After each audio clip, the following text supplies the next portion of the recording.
Karena PDGI harus memastikan bahwa klinik-klinik yang sekarang memberikan pelayanan kepada masyarakat itu dipastikan harus memenuhi berbagai aspek yang harus diikuti oleh mereka. Termasuk yang tadi saya sampaikan adalah apakah klinik-klinik itu betul-betul memberikan pelayanan sesuai dengan standar-standar sudah ditetapkan. Jadi, Persatuan Dokter Gigi Indonesia ini sudah lahir 76 tahun yang lalu, tepatnya tanggal 22 Januari tahun 1950. Menggratiskan pelayanan kepada pasien itu juga adalah bagian dari profesinya, gitu, seperti itu.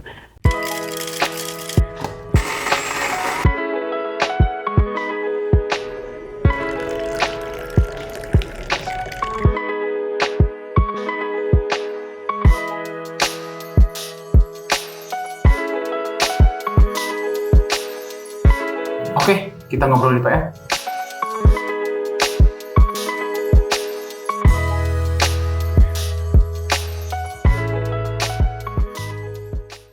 Assalamualaikum Sobat PR, hadir lagi di Ngobrol di PR. Hari ini kita kedatangan tamu dari PDGI, Persatuan Dokter Gigi Indonesia, dan juga teman-teman dari FKG Unpad, khusus ngebahas soal PDGI itu apa sih, dan ternyata punya sejarah sangat dekat dengan Kota Bandung, karena lahirnya juga di Kota Bandung, 76 tahun yang lalu ya. Betul. 22 Januari ini berumur 76 tahun. Kita kehadiran Pak Rahmat Juliadi sebagai Ketua PDGI Jawa Barat dan Ibu Gilang dari FKG Unpad. Kita ngobrol-ngobrol soal PDGI, apa sih pentingnya sebuah organisasi PDGI dan visi PDGI ke depan seperti apa yang mau dilakukan oleh PDGI Jabar ke depan, dan kondisi pergigian di Jawa Barat ke situ gitu ya. Selamat datang Dr. Rahmat. Ya, Assalamualaikum warahmatullahi wabarakatuh. Waalaikumsalam dok. Pengen tahu nih, kita masyarakat awam ya, saya juga awam juga soal PDGI ini. Dan kalau tadi ngobrol-ngobrol di luar ini, ternyata lahirnya itu di Bandung, 76 tahun yang lalu. Itu ceritanya gimana, dok? Ya, terima kasih, Kang. Jadi memang saya sampaikan kepada masyarakat bahwa Persatuan Dokter Gigi Indonesia ini sudah lahir 76 tahun yang lalu, tepatnya tanggal 22 Januari tahun 1950. Ya. Karena masyarakat banyak yang masih belum tahu bahwa dokter gigi itu memiliki organisasi yang berbeda dengan dokter umum. Oh, dengan ID ya, beda lagi. Kadang ada masyarakat yang menganggap kok sama-sama dokter, nah organisasinya berbeda. Ya. Dokter umum punya organisasi profesi namanya Ikatan Dokter Indonesia. PDGI adalah organisasi profesi yang menghimpun dokter gigi Indonesia. Seperti itu ya. Jadi berbeda. Nah, bahkan dokter gigi itu membentuk organisasi profesinya itu lebih dulu. Ya, 22 Januari 1950. Kalau ID itu di tahun 1950 juga, hanya di bulan Oktober. Nah, itu zaman proses pasca kemerdekaan. Ya, yang didirikan di Kota Bandung. Ya, tepatnya di depan kantor PRFM nih, ada hotel yang kantor PRO di Homan sini. Menjadi ikon Kota Bandung. Ya, selain Gedung Merdeka, gitu kan, ikon Kota Bandung. Ya, termasuk Savoy Homan. Ini bersejarah sekali ya, bagi organisasi profesi dokter gigi. Karena dokter gigi ini didirikan tahun 1950 di Hotel Savoy Homan. Nah, tujuan didirikan PDGI itu tentu adalah bagaimana para dokter gigi ini bisa memberikan kontribusi kepada masyarakat, ya. Bagaimana masyarakat ini bisa menjadi sehat, ya, khususnya kondisi gigi dan mulutnya, jadi memberikan pelayanan kepada masyarakat yang terbaik, gitu, intinya seperti itu. Nah, selain tentu adalah bagaimana organisasi profesi dokter gigi ini memberikan pembinaan kepada para anggotanya yang beranggotakan tentu para dokter gigi. Jadi pertama memberikan pembinaan pada anggotanya, memberikan pendidikan yang baik kepada mereka, juga memberikan kontribusi untuk masyarakat dalam hal peningkatan kesehatan atau derajat kesehatan gigi dan mulut. Jadi sebetulnya secara umum dua itu ya tujuan dibentuknya Persatuan Dokter Gigi Indonesia ini. Dan sekarang sudah berkembang cukup luas. Ya, se-Indonesia ini selama 76 tahun dokter gigi itu yang dulu hanya didirikan oleh beberapa orang saja, ya, diantaranya ada Dokter Surya Sumantri, ada Dokter sangat lekat ya Surya Sumantri. Ya, jalannya kan ada jalan betul. Surya Sumantri, ya, Prof. Sularko dan sebagainya. Sekarang sudah berkembang seluruh Indonesia dari Sabang sampai Merauke, sudah terbentuk kepengurusan PDGI dari mulai tingkat pusat sampai tingkat cabang di kabupaten kota. Nah, jumlah dokter gigi sekarang sudah berkembang pesat, ya. Sekarang sudah hampir 50.000 dokter gigi di Indonesia itu. Se-Indonesia 50.000. Ya, 48.000 lebih itu update-nya tahun 2025. Jadi kalau sekarang 2026 saya sudah sekitar ya 50.000-an dokter gigi yang tersebar di seluruh Indonesia. Nah, tentu 50.000 dokter gigi ini perlu diberikan pembinaan agar mereka bisa memberikan pelayanan terbaik pada masyarakat. Apa saja yang dilakukan oleh PDGI dalam memberikan pembinaan kepada para anggotanya? Pertama tentu adalah update keilmuan. Ya. Jadi ilmu yang mereka dapatkan di bangku kuliah, pada saat mereka sudah lepas dari bangku kuliah, itu kan ilmu berkembang terus. Ya, ilmu berkembang terus. Jadi jangan sampai dia kuliah dulu, tahun misalkan 20 tahun yang lalu ilmu beda lagi gitu ya kan sudah berubah. Maka dia harus selalu update. Dari mana dia mendapatkan update keilmuan terbaru? Biasanya organisasi profesi memfasilitasi itu. Ya. Ada istilahnya P3 ya betul. Jadi pendidikan berkelanjutan. Ya, jadi mereka itu selalu update ya keilmuan karena ya perkembangan ilmu teknologi kedokteran gigi itu jauh berkembang sangat pesat. Ya seperti itu. Nah, terus yang kedua, selain update informasi dan update ilmu kedokteran gigi dan teknologi terbaru, juga di dalam organisasi profesi itu mereka selalu ditekankan terkait dengan profesionalisme pelayanan. Ya, jadi mereka senantiasa kita berikan bimbingan dan pembinaan supaya mereka memberikan pelayanan terbaik sesuai dengan standar profesi yang sudah ditetapkan. Jadi PDGI itu bersama dengan stakeholder yang lain, ada namanya Konsil Kedokteran atau Konsil Kesehatan sekarang, Konsil Kesehatan Indonesia, ya, yang ada di bawah Kementerian Kesehatan, itu membuat standar profesi. Nah, standar profesi itulah yang nanti harus ditaati, harus diikuti oleh seluruh dokter gigi di Indonesia.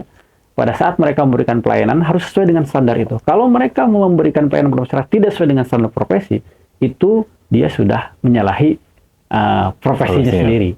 Nah, selain itu juga bagaimana para anggotanya itu harus selalu ditekankan oleh kita memenuhi standar etika. Nah, jadi namanya organisasi profesi, di sana ada etik profesi.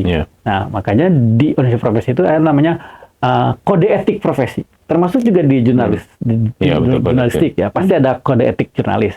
Ada kode etik profesi. Apa saja yang harus diikuti oleh para dokter gigi. Nah, kita selalu tekankan kepada para anggotanya bahwa kita harus senantiasa mengikuti standar etik.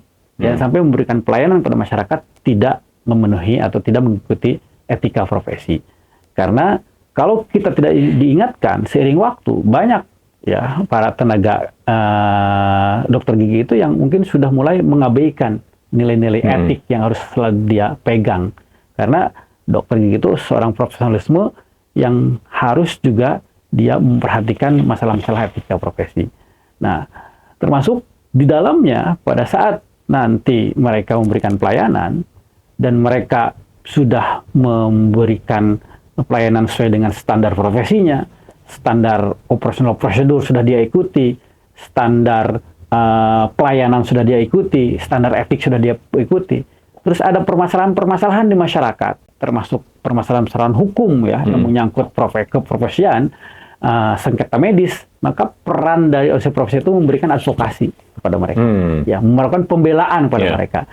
Pada saat memang di dalam proses pelayanan yang diberikan kepada masyarakat, mereka sudah lakukan dengan benar, maka organisasi profesi itu berkewajiban untuk memberikan pembelaan kepada para anggotanya. Tapi pada saat para anggotanya itu melakukan hal-hal yang tidak sesuai dengan standar itu, maka nanti ada sanksi-sanksi yang harus diterima atau yang diberikan kepada. Ada sanksi etik, ya, ada sanksi disiplin yang akan nanti diberikan kepada para anggotanya. Jadi tujuan adanya PDGI itu adalah pertama untuk melindungi masyarakat sehingga masyarakat itu nanti mendapatkan pelayanan yang terbaik ya sesuai dengan standar-standar yang sudah ditetapkan. Yang kedua juga memastikan bahwa pelayanan yang diberikan oleh dokter gigi itu adalah pelayanan yang betul-betul sesuai ya, dengan standar-standar yang sudah ditetapkan. Terus yang berikutnya adalah bahwa dokter gigi yang selama ini memberikan pelayanan kepada masyarakat itu terlindungi juga, ya terlindungi juga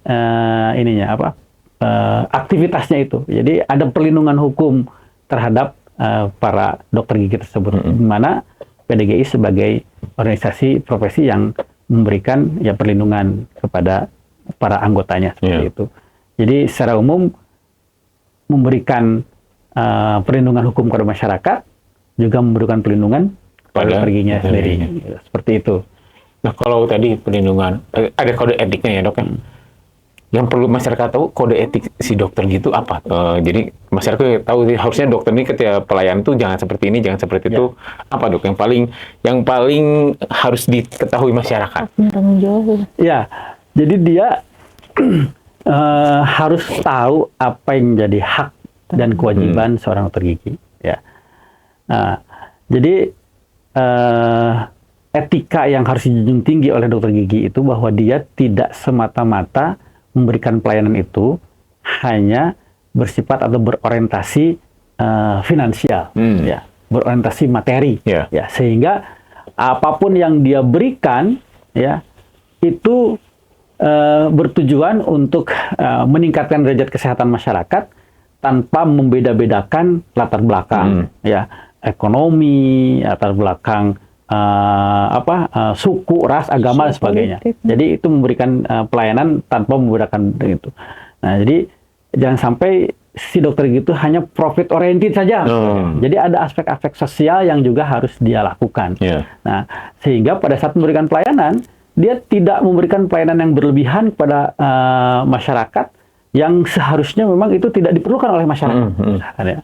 Nah, terus tidak menjanjikan kepada masyarakat terhadap hasil yang diberikan pada masyarakat itu akan pasti begini, nah, seperti itu, sehingga tidak layak bagi seorang dokter gigi untuk menyampaikan promosi-promosi yang tidak sesuai dengan etika, ya, promosi-promosi kepada masyarakat, misalkan kalau berobat yang kepada yang bersangkutan nanti dipastikan akan begini, akan begitu, terus akan mendapatkan hasil yang seperti ini, atau bahkan kalau berobat ke sini nanti kita akan mendapatkan diskon seperti ini, diskon seperti itu.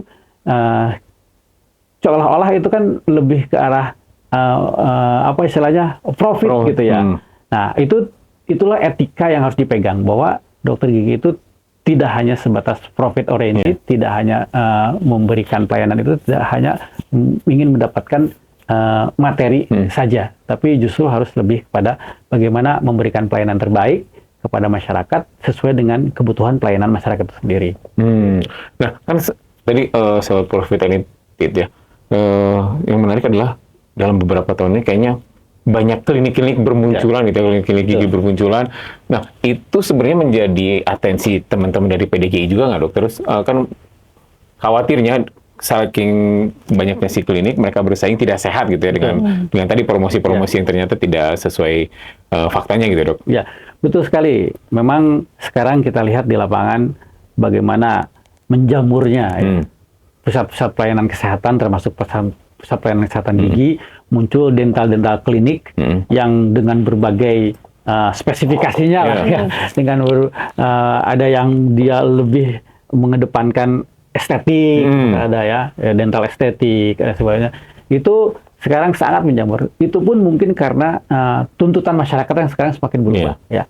Nah, itu sangat-sangat menjadi perhatian dari PDGI, ya. Karena PDGI harus memastikan bahwa klinik-klinik yang sekarang memberikan pelayanan kepada masyarakat itu dipastikan harus memenuhi berbagai aspek yang harus diikuti oleh mereka. Termasuk yang tadi saya sampaikan adalah apakah klinik-klinik itu betul-betul memberikan pelayanan sesuai dengan standar-standar yang sudah ditetapkan tadi. Nah, karena sekarang sudah mulai banyak ya klinik-klinik yang didirikan itu lebih sifatnya memang profit oriented. Sehingga dia banyak dalam tanda kutip menghalalkan segala cara untuk bisa mendapatkan pasien yang banyak dengan cara-cara yang melanggar etika. Contohnya gimana dok? Kalau apakah dari bentuk promosinya atau gimana? Biasanya yang paling sering itu yang dilakukan oleh klinik itu adalah pertama menjanjikan ya, hasil terbaik yang sebetulnya itu tidak diperkenankan oleh oleh profesi. Karena namanya pelayanan kesehatan itu ikatannya itu adalah ikatan upaya. Jadi ikatan upaya. Ya, transaksi terapeutik itu adalah ikatannya bukan ikatan hasil. Ya. Oh, bukan hasil. Bukan hasil. Jadi ada pasien yang berobat ke kita dipastikan akan seperti ini ya. Ya, karena kesehatan itu tidak ada yang menjamin. Ya. Nah, oh iya benar. Ya, hanya jadi Allah yang ikatannya ikatan ikhtiar, ikatan upaya. Jadi pada saat kita menjanjikan sesuatu dan nanti ternyata tidak berhasil, nah pasien tidak puas dan itu pasien bisa menuntut. Jadi kita tidak boleh menjanjikan hasil, ya. Bahwa yang dilakukan adalah ikhtiar terbaik, ya. Nah, terus yang kedua, biasanya yang paling sering di masyarakat itu adalah selain memberikan janji. Nah, hasil yang baik juga adalah mereka mempromosikan pelayanannya itu dengan tarif gitu ya, yang diberikan kepada masyarakat itu tidak rasional gitu, tidak rasional. Ya untuk menarik masyarakat supaya dia berobat, gitu kan. Tidak selalu itu terlalu murah atau gimana? Ya, bisa terlalu murah atau terlalu mungkin mahal. dia terlalu mahal. Oh. Kan? Nah, biasanya tarif itu kan berhubungan dengan jenis layanan yang diberikan. Kadang-kala yang terjadi adalah apa yang dia promosikan dengan apa yang terjadi itu berbeda. Nah, itulah yang biasanya mulai terjadi permasalahan-permasalahan yang muncul di masyarakat, ketidakpuasan masyarakat terhadap pelayanan. Nah, jadi yang paling sering dilakukan oleh para tenaga medis, dokter gigi dalam prakteknya itu yang pertama tadi, ya berpromosi berlebihan, ya. Yang kedua, dia menjanjikan hasil yang tidak realistis, ya. Terus sehingga membuat pasien berekspektasi terlalu tinggi, sehingga pada saat dia mendapatkan layanan dari dokter yang bersangkutan, dia akhirnya tidak puas dan akhirnya dia mengadukan dokter tersebut. Itu yang sering terjadi, pelanggaran etik yang sederhana lah yang sekarang banyak dilakukan oleh para dokter gigi yang berpraktek di klinik-klinik itu. Nah, kita nanti akan membahas soal klinik lagi akan lebih dalam di segmen kedua nih, karena akan menarik karena memang lagi musim sih sekarang klinik-klinik gigi di kota Bandung ada beberapa gitu ya, apalagi di kota-kota besar lainnya khususnya gitu ya. Terus pantau terus ya di segmen kedua nanti. Nah, ngebahas tadi klinik-klinik yang menjadi hal yang menarik karena pertumbuhannya kan sangat cepat ya sekarang ya. Apakah memang kebutuhan masyarakat seperti itu atau memang tadi orang itu membuat klinik-klinik untuk profit oriented tuh. Terus tadi ngebahas soal harga ya. Sebenarnya harga yang rasional tuh berapa sih untuk misalkan perawatan gigi minimal berapa gitu, maksimal berapa yang masuk akal gitu ya. Betul. Menjamurnya klinik-klinik gigi ini memang sudah menjadi fenomena umum di berbagai daerah ya, terutama di perkotaan. Karena memang sudah mulai terjadi pergeseran. Pelayanan kesehatan gigi ini menjadi pelayanan yang istilahnya ya komersial gitu ya. Jadi pelayanan yang tadinya betul-betul dia hanya sifatnya sosial, menjadi komersial. Ya, itu sebenarnya wajar sih ya komersial, tapi asal ini. Jadi komersialisasi layanan kesehatan itu sekarang sudah semakin tinggi. Artinya sesuatu yang wajar, tetapi kalau komersialisasinya semakin dikedepankan, itu berlebihan, menjadi tidak profesional. Jadi profesi yang mulia sebagai seorang dokter ini menjadi terdegradasi, ya, seperti halnya tidak ada bedanya dengan para pebisnis-bisnis yang lain. Karena seorang profesional, seorang dokter itu tidak hanya hanya komersialisasi saja, tapi ada unsur sosialnya. Makanya hubungannya dengan tarif seperti itu. Nah, salah satu etika yang harus dipegang oleh dokter gigi itu yang pertama, dia harus memberikan informasi yang sejelas-jelasnya kepada pasien terkait dengan pelayanan yang diberikan. Apa sih sebetulnya pelayanan yang diberikan kepada pasien itu? jangan sampai pasien itu tidak mendapatkan informasi yang lengkap. Yeah. Nah, setelah pasien mendapatkan informasi yang jelas, lengkap, dan dia memahami apa yang dia lakukan, baru masuk kepada berapa ya imbal jasa yang harus diberikan kepada pemberi jasa tersebut, ya, dokter tersebut. Nah, ini kalau dokter gigi itu unik karena selain jasa medis, itu ada bahan dan obat yang digunakan, ya, bahan habis pakai. Ada bahan-bahan yang diberikan kepada pasien itu dari mulai misalkan bahan tambal, kalau dia ada tambal, ya, misalkan ada gigi tiruan, misalkan yang mungkin memerlukan bahan-bahan yang biasanya memang itu cukup mahal seperti itu. Oleh karenanya etika itu dikedepankan, itu jangan sampai dia menarif pelayanan itu secara tidak rasional. Nah, berapa sih rasionalnya tarif pelayanan kepada masyarakat? Itu memang sampai saat ini belum ada aturan semacam peraturan perundang-undangan yang memberikan patokan batas minimal dan batas maksimalnya. Itu dari daerah sampai ke pusat itu belum ada tuh. Mestinya ada ya? Nah, harusnya ada ya? Harusnya dibuat. Nah, berarti tinggal itu kembali kepada si dokternya masing-masing. Dokternya masing-masing. Nah, dokter gigi selalu menekankan kepada profesi, maksudnya PDGI selalu menekankan kepada dokter gigi itu sesuaikan dengan ajas kewajaran dan kepatutan di daerahnya masing-masing. Sesuai pasar. Ya, mungkin di kabupaten yang satu akan berbeda tarifnya dengan di kota kabupaten yang lain. Misalkan kayak ini, tarif di Bandung, tarif pencabutan dicabut gigi itu di klinik-klinik swasta, di klinik yang berjamur sekarang misalkan 500.000 sekali satu gigi dicabut misalkan. Kalau 2 gigi gratis satu enggak? Tapi untuk daerah lain itu termasuk yang mahal gitu, karena di daerah lain dicabut gigi itu rata-rata mungkin hanya sekitar 200.000 atau bahkan di tempat yang lainnya lagi ada yang mungkin dicabut gigi hanya cukup 100.000. Nah, jadi dokter gigi itu harus menyesuaikan. Ya, bisa jadi di satu tempat itu mahal, tapi di tempat lain murah. Saya misalkan nyabut, ya di tempat saya itu nyabut 250.000 tuh pasien udah merasa itu mahal. Tapi di Jakarta misalkan nyabut segitu itu sangat murah. Ya, karena di sana mungkin berbeda. Itu ajas kewajaran dan kepatutan itu yang harus dipegang oleh seorang dokter gigi. Jangan sampai dia di daerah tertentu yang biasanya kemampuan membayar masyarakat juga masih rendah, nyabut gigi biasa rata-rata 100-200.000, dia narip misalkan 1 juta. Nah, itu secara etik dia melanggar. Janganlah seperti itu. Di sana itu rata-rata tarifnya sekian. Ya dia perlakukanlah pasien sesuai dengan kemampuannya seperti itu. Nah, jadi itulah dasar yang dijadikan oleh dokter itu. Belum ada yang ditentukan oleh pemerintah tarif kalau misalkan angkutan ya, batas atas dan bawahnya jelas. Nah, kalau dokter belum ada. Memang dokter itu sekarang istilahnya dari 0 rupiah sampai tidak terhingga gitu ya. Karena dokter itu bisa saja pada saat ada pasien datang, dia lakukan perawatan, setelah itu berapa dok? Tidak usah, gratis saja. Ada juga yang gitu ya. Kan memang ada seperti itu. Betul. Dan masih banyak yang seperti itu. Artinya dia menggratiskan pelayanan kepada pasien itu juga adalah bagian dari profesinya gitu, seperti itu.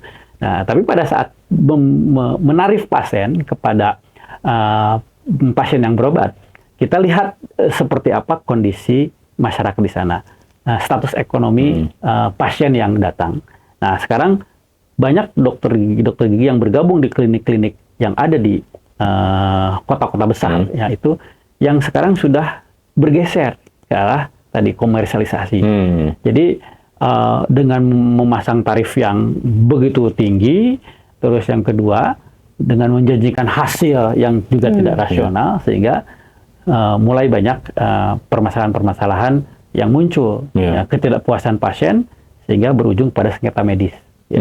Terhadap tuntutan pasien kepada dokter. Nah, itu yang sekarang sudah semakin marak. Nah, disanalah peran PDGI untuk terus mengingatkan kepada para anggotanya, para dokter gigi. Dan perlindungan ya, Kang? Ya, dan juga perlindungan. Ada perlindungan hukumnya juga buat kami organisasi profesi sebetulnya. Oh, gimana dok?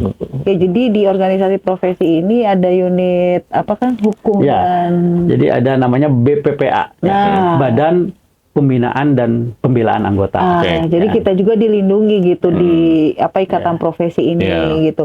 Nah, proses untuk perlindungan itu Asal kita mengikuti regulasi dan aturan gitu.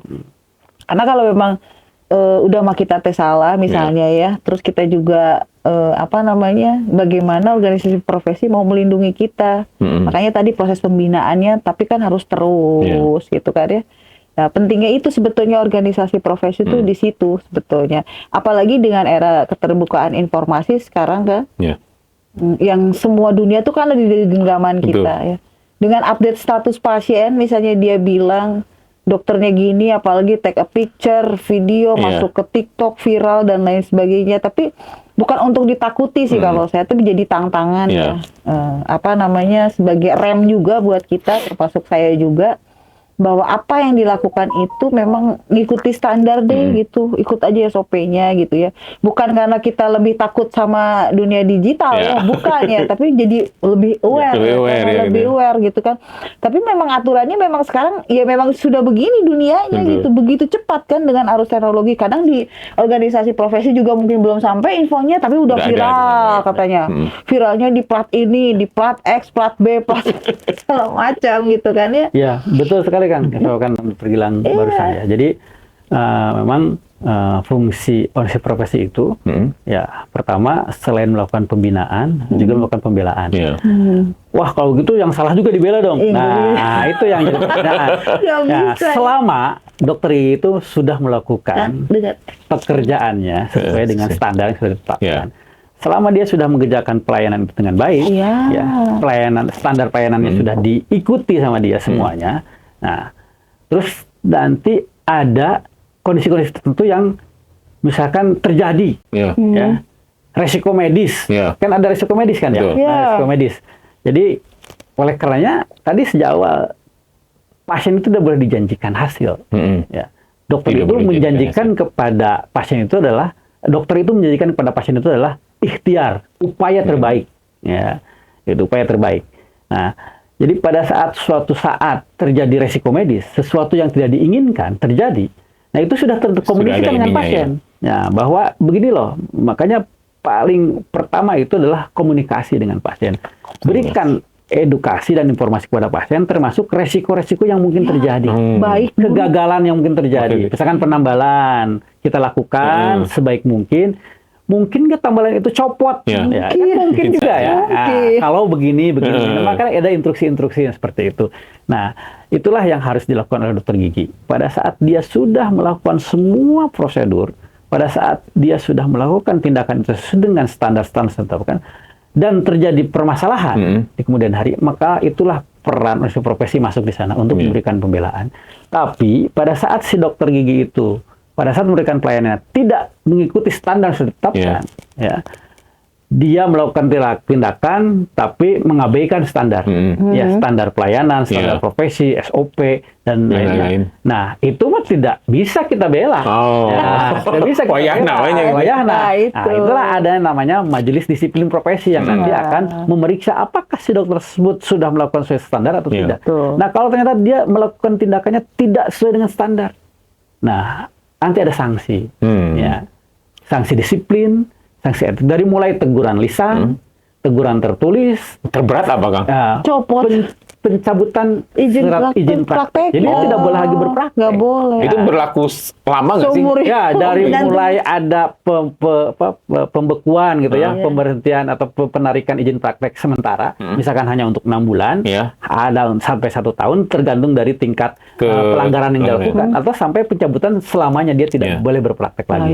Nah, kalau pasien merasa dirugikan, misalkan pasien merasa dirugikan tuh oleh dokter, pengacara ya. Nah, pasien ada hak untuk mengadukan ke aparat penegak hukum, dan itu ranahnya udah pidana berarti, ya, misalkan. Nah, tapi pada saat selama si dokter itu sudah melakukan tindakan sesuai SOP dan terjadi hal yang tidak diinginkan, itu yang namanya risiko medis, dan itu harus terkomunikasikan dengan pasien. Nah, seperti karena si pasien nggak tahu juga ya sebenarnya udah sesuai SOP atau belum gitu ya. Nah, itu nanti dibuktikannya pada saat persidangan di majelis disiplin itu. Akan menghadirkan pasien, para saksi, termasuk para ahli. Nah, dari mulai pasien datang, ya, dijelaskan nggak oleh dokter segala sesuatunya. Nanti kan dibuktikan, tidak dijelaskan. Cross check. Nanti si pasien juga menyampaikan bahwa kami tidak dijelaskan itu. Nah, berarti si dokternya sudah sesuai prosedur tuh. Standar pelayanan kan harusnya menjelaskan dulu. Nah, terus tindakannya apa saja nanti dilihat sesuai dengan keilmuannya. Makanya ada saksi ahli yang panjang ya. Nah, panjang juga ya prosesnya. Setelah dibuktikan semuanya, oh betul ini ada pelanggaran terhadap prosedur yang harus dilakukan. Berarti dia nanti dapat sanksi. Oh ini sudah sesuai standar, semuanya sudah dilakukan. Tapi ternyata ada risiko medis, itu risiko medis. Nah itu kita lakukan pembelaan seperti itu. Nah, sebagai dok punya klinik juga dok? Ya. Nah beberapa ada yang pernah komplain nggak sih, maksudnya kan ada masyarakat yang udah datang tuh pengen itu. Nah sebenarnya ketika datang ke klinik itu si dokter harus menceritakan juga nggak? Ini sebenarnya kayak gini nggak bisa pasien karena faktanya itu seperti ini gitu. Nah tadi ya kalau yang disampaikan sama Dokter Rahmat, simpelnya itu kalau di point of view saya sebagai dosen peneliti dan praktisi, itu tuh terluang dalam transaksi terapeutik dengan informed consent. Oh iya tadi transaksi terapeutik transaksi terapeutik di dalam ranah informed consent.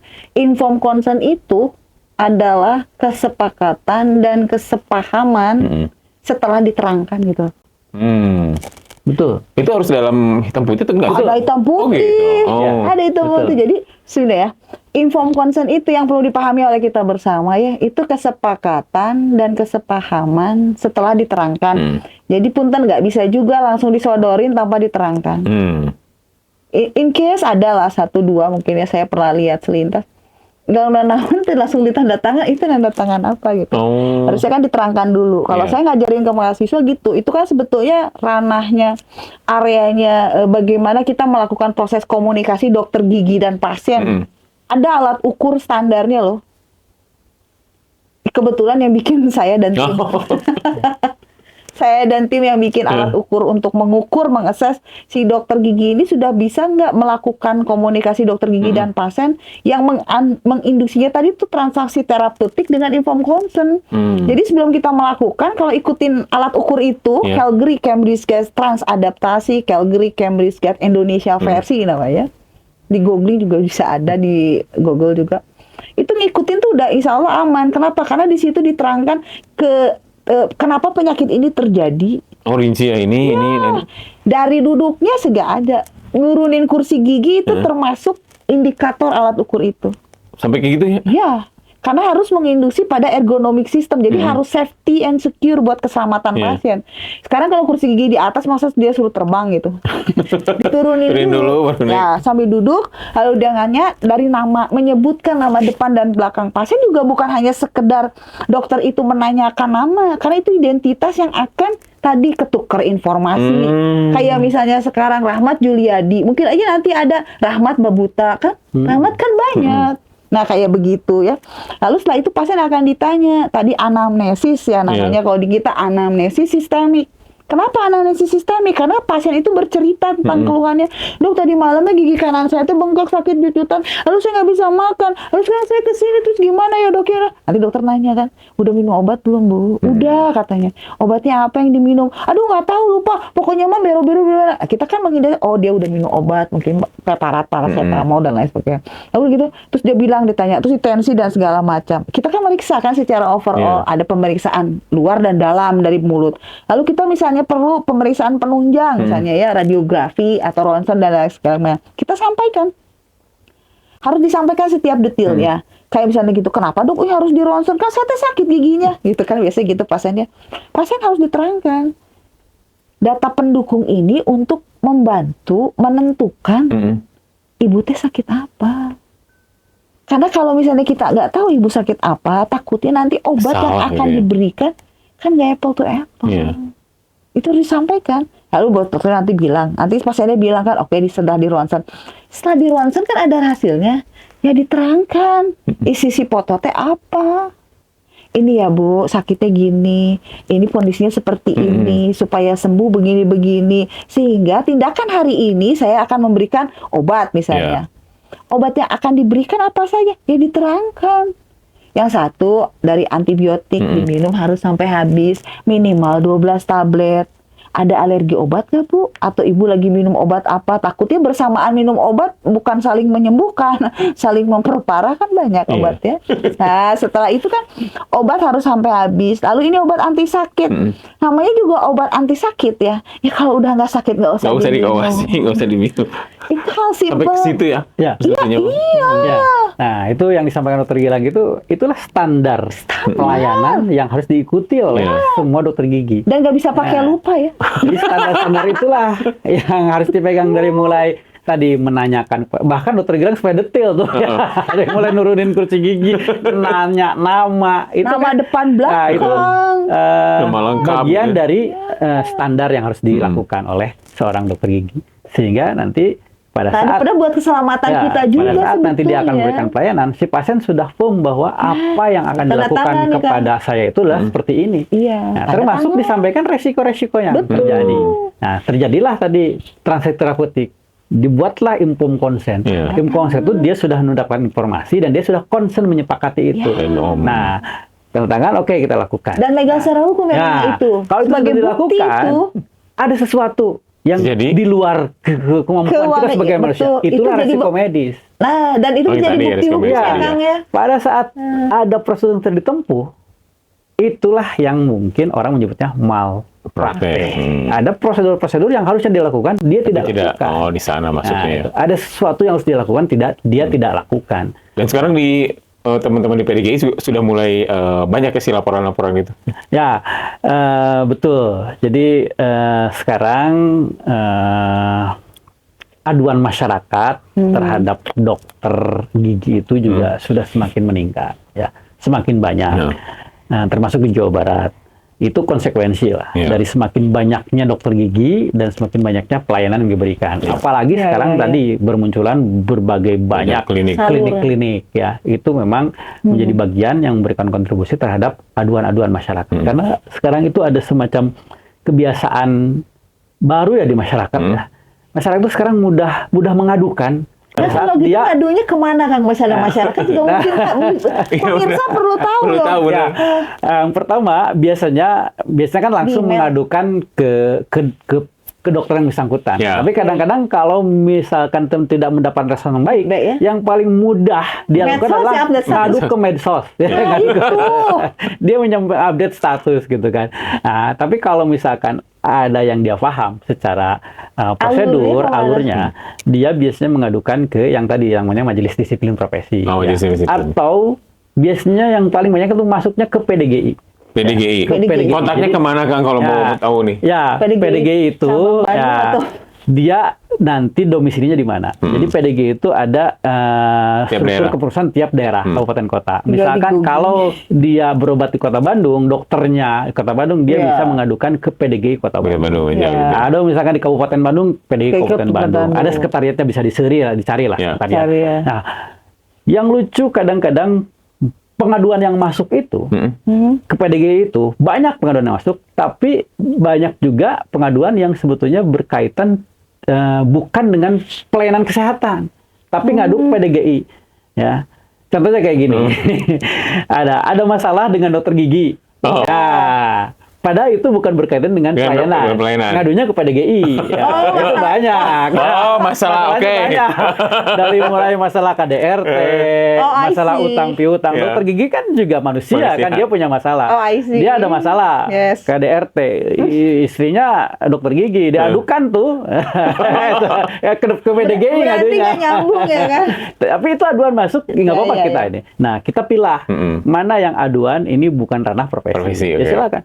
Aduan yang berkaitan dengan tindak pidana ya mangga teruskan ke yang berkompeten. Nah, ini aparat penegak hukum. Kalau berkaitan dengan ini berkaitan dengan pelayanan, betul. Nah, baru kita tindak lanjuti. Ya, kita tindak lanjuti. Nah, aduan tersebut nanti kita sampaikan ke Majelis Disiplin Profesi seperti itu. Jadi kalau masyarakat memang ada yang mungkin tidak berkenan dengan tindakan pelayanan yang diberikan oleh dokter gigi, boleh menyampaikan itu kepada organisasi profesi. Nah, di sanalah organisasi profesi akan melihat apakah memang ini betul berkaitan dengan pelayanan. Ya, kalau berkaitan dengan pelayanan kalau tidak berkaitan dengan pelayanan, ya kita persilahkan untuk diteruskan ke dan itu banyaknya bahkan yang bukan di luar profesi. Terakhir Kang, apa harapan nih PDGI Jawa Barat ke depan, khususnya untuk kesehatan gigi Jawa Barat dan mungkin kolaborasi dengan pemerintah provinsi, Kang? Ya, ini sebetulnya pertanyaan yang saya tunggu-tunggu nih. Ya, kita tentu sangat berharap bahwa semua pihak menjadi aware terhadap masalah kesehatan gigi ini. Jadi bahwa kesehatan gigi ini bukan hanya tanggung jawab saja dokter gigi, ya, tapi juga tanggung jawab pemerintah dan seluruh masyarakat, kita semua lah, ya, termasuk media di dalamnya. Jadi, ayo, ya, mulai saat ini, ya, di ulang tahun PDGI yang ke-76 ini, kita mengajak semua pihak untuk sama-sama bekerja, bersinergi, berkolaborasi untuk kesehatan masyarakat, khususnya kesehatan gigi, ya, dengan melaksanakan perannya masing-masing. Akademisi, dia bergerak di penelitian, pengembangan keilmuan, ya, termasuk juga pengabdian masyarakat.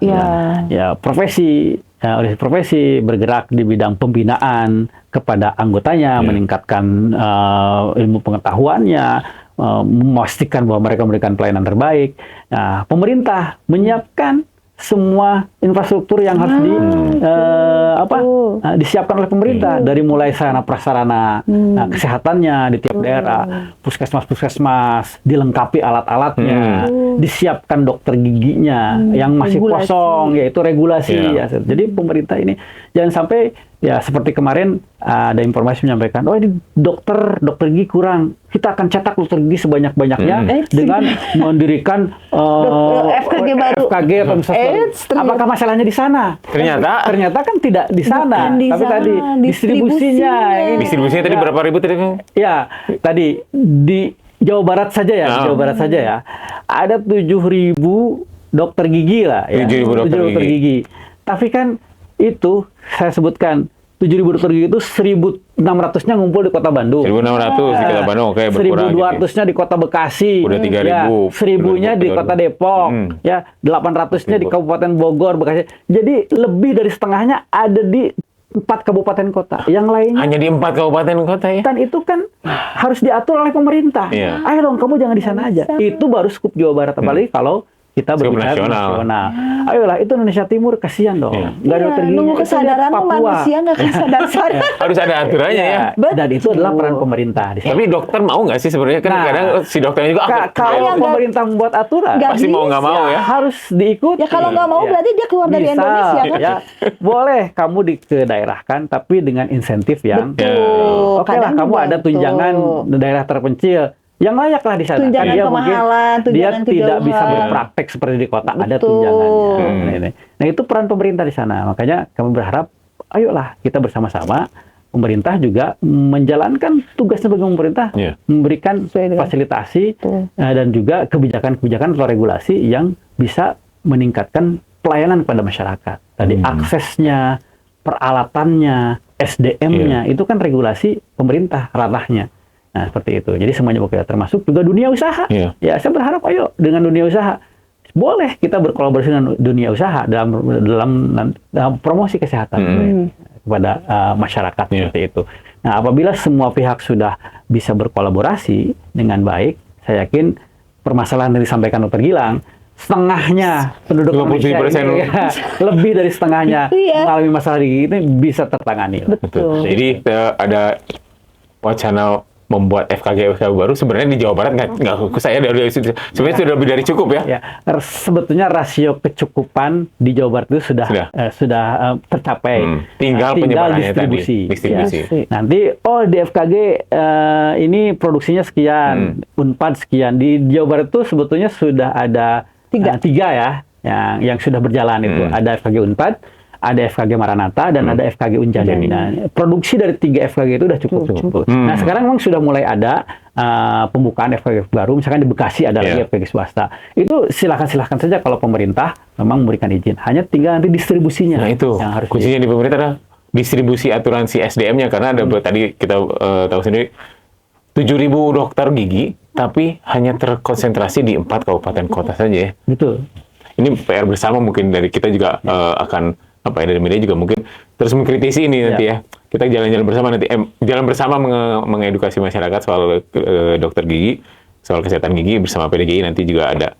Terima kasih Kang Rahmat, Bu Gilang atas waktunya. Mudah-mudahan ini menjadi kolaborasi yang terus ke depan ya. Assalamualaikum warahmatullahi wabarakatuh.